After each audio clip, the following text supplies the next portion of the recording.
Long type के arrangement को हल करने के कई नियमों की चर्चा हमने पहले की। अब धीरे धीरे नियमों के अंतिम दौर में पहुंच रहा हूं। किसी भी लॉन्ग टाइप के सेंटेंस अरेंजमेंट को जब आप हल करें तो दोबारा आपको रिमाइंड कर रहा हूं कि आप अरेंजमेंट को पढ़ने की कोशिश आप मत करें। आप किसी अन्य के द्वारा ये बताया गया हो कि आपकी हिंदी अच्छी होनी चाहिए, आपकी अंग्रेजी पर पकड़ अच्छी होनी चाहिए, आपकी समझ अच्छी होनी चाहिए, आपको इसका हिंदी आना चाहिए, ये सारी बातें बिल्कुल गलत है। किसी भी लॉन्ग टाइप के सेंटेंस अरेंजमेंट के प्रश्न को हल करने के लिए आपको सिर्फ संकेत पकड़ने की आवश्यकता है, आपको सिर्फ क्लू लोकेट करने की आवश्यकता है और क्लू लोकेट करके आपको ग्रुपिंग बनाना है और ग्रुप बनाकर ऑप्शन एलिमिनेट करना है। इसी प्रक्रिया से आपको पूरे गुजरना है। आखिर आप ये बात सोच ले कि 200 क्वेश्चन सीजीएल के होते हैं और 200 क्वेश्चन में ये 20 क्वेश्चंस आपके अरेंजमेंट के होते हैं। सीडीएस एनडीए में सीडीएस में देखेंगे तो कभी कभी 35 से 40 क्वेश्चंस इस अरेंजमेंट के होते हैं 100 क्वेश्चंस में सीडीएस में। आखिर एग्जामिनर क्यों देता है ऐसा? क्या 20 क्वेश्चन ये देता है कि आप इसके हिंदी करके आप आंसर को पहुंचे? नहीं, ये जिन किन्हीं ने आपको ये कंसेप्ट दिया हिंदी करने का, वो कंसेप्ट सरासर गलत है। और ये तय मान लें, आप प्रैक्टिस कर लें इसी नियम के आधार पर, तो तय मान लें कि 20 अरेंजमेंट के सवाल को आप 2 मिनट के अंदर या 3 मिनट के अंदर आप क्रैक कर लेंगे, बशर्ते कि आप इस पर प्रैक्टिस अपनी भरपूर कर लें। यदि आप विशेष प्रैक्टिस करना चाहते हो तो हमारी किताब सेंटेंस अरेंजमेंट अब मुट्ठी में किरण प्रकाशन से है, आप भी खरीदें और आप अपने मित्रों को भी इसके बारे में बताएं। और इस किताब में हमने डिटेल्ड में सारे रूल्स और रेगुलेशंस रखे हैं जो इस वीडियो से भी हमारा ज्यादा उसमें है, तो आप वो किताब भी रख लें जो कम्प्लीमेंट्री हो जाएगी। और किताब और वीडियो जब दोनों आप देखेंगे तो आपके कंसेप्ट को और अच्छा या मजबूती प्रदान कर देगी, ये पूरा वादा और विश्वास है। आए अगले नियम की चर्चा कर ले। आप देख रहे होंगे इस जगह पर the role of synonym in grouping. किसी भी 2 सेंटेंस को आपको एक ग्रुप में लाना हो या किसी भी 2 सेंटेंस को आपको एक जगह रखना हो तो इन एक जगह रखने में सिनोनिम की भी बहुत बड़ी भूमिका है। रूल के अनुसार, सेंटेंस अरेंजमेंट के नियम के अनुसार किसी भी 2 सिनोनिम्स को हमेशा एक साथ रखना चाहिए। सेंटेंस नंबर 1 में मान लीजिए कि हमने वर्ड रखा इंक्रीज, और अब सेंटेंस नंबर एस में हमने वर्ड रखा इनहांस।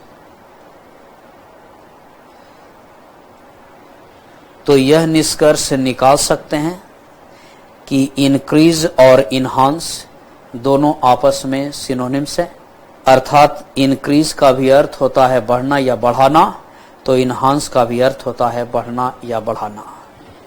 और इस सेंटेंस अरेंजमेंट के अनुसार जब भी किसी 2 अलग अलग वाक्य में कोई 2 सिनोनिम्स आपको देखने को मिलता हो तो उन दोनों सिनोनिम्स का एक ग्रुप बना लें, अर्थात दोनों सिनोनिम को एक जगह पर रखें। इन दोनों सिनोनिम के बीच किसी भी अन्य सेंटेंस का घुसपैठ आप कराएंगे तो ये सवाल आपकी गलत मान ली जाएगी। अर्थात इसी से हम आप निष्कर्ष निकाल लें कि 1 और एस के बीच, अर्थात एक के बाद एस को ही रखना चाहिए। इन दोनों के बीच किसी अन्य सेंटेंस का घुसपैठ नहीं कराया जाएगा। तो जब भी हम और आप सवाल बनाएं तो बाकी नियम यदि आपसे नहीं लग पा रहा हो या कुछ नियम आप लगाने में असफल हो तो एक बार अपने दिमाग को ये बता दें कि यह जांच लो कि क्या किसी सेंटेंस में या एक से अधिक सेंटेंस में 2 सिनोनिम एक साथ 2 सिनोनिम रखा गया है। यदि 2 सिनोनिम की चर्चा अलग अलग सेंटेंस में हो तो इन दोनों का एक ग्रुप बना लें और ऑप्शन को एलिमिनेट करना प्रारंभ कर दें। जैसे हम आप नियम को ध्यान में रख लें। जैसे एग्जाम्पल नंबर 1 को आप ले लें। इस सेंटेंस नंबर S1 में या फर्स्ट सेंटेंस में आप देख रहे होंगे कि पॉवर्टी दिया गया। और सेंटेंस नंबर आर के अंत में आप देख रहे होंगे इम्पोवरिशमेंट भी दी गई है।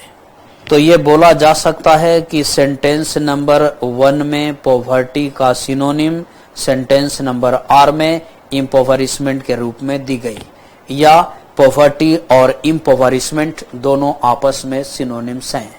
नियम के अनुसार सेंटेंस नंबर 1 के बाद यानी S1 के बाद सेकेंड सेंटेंस हमारा आर होना चाहिए।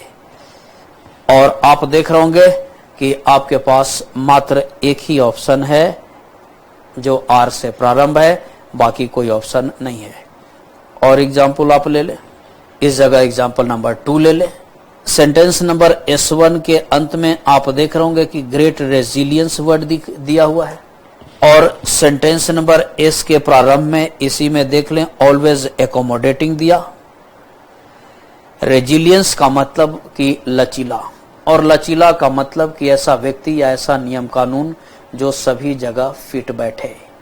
अर्थात ये बोला जा सकता है कि ग्रेट रेजिलियंस को ही लैंग्वेज चेंज करके उसके सिनोनिम के रूप में ऑलवेज एकोमोडेटिंग दिया। जो आदमी ज्यादा लचीला होगा वो आदमी किसी भी जगह पर एकोमोडेट कर सकता है, वह रूल और रेगुलेशन भी किसी भी जगह पर एडजस्ट हो सकता है।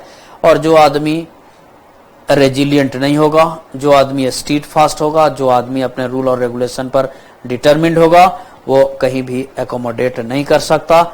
इसलिए संक्षेप में एक निष्कर्ष के आधार पर यह बोल सकते हैं कि ग्रेट रेजिलियंस का मतलब लचीला, और लचीला का ही सिनोनिम के रूप में लैंग्वेज को चेंज करके ऑलवेज एकोमोडेटिंग रखा गया। इसलिए बोला जाएगा कि S1 के बाद या फर्स्ट सेंटेंस के तुरंत बाद इस सेंटेंस को रखना चाहिए, यानी 1 और S का एक ग्रुप बनेगा, और ऐसा ग्रुप सिर्फ ऑप्शन नंबर 3 में है। तो आपने देखा कि सिनोनिम भी सेंटेंस अरेंजमेंट को हल करने में काफी कारगर है। इसलिए जब भी हम और आप सेंटेंस अरेंजमेंट हल करें लॉन्ग टाइप, तो हमारी और आपकी नजर सिनोनिम पर भी होनी चाहिए। हाँ, ये आवश्यक, ये जरूरी नहीं कि एग्जैक्ट सिनोनिम ही दिया जाए, रिलेटिव सिनोनिम्स भी हो सकते हैं, या इसी से मिलता जुलता अर्थ देने वाला वर्ड हो सकता है, जिसके लिए कभी कभार आपको कुछ निष्कर्ष पर पहुंचने की भी आवश्यकता होगी।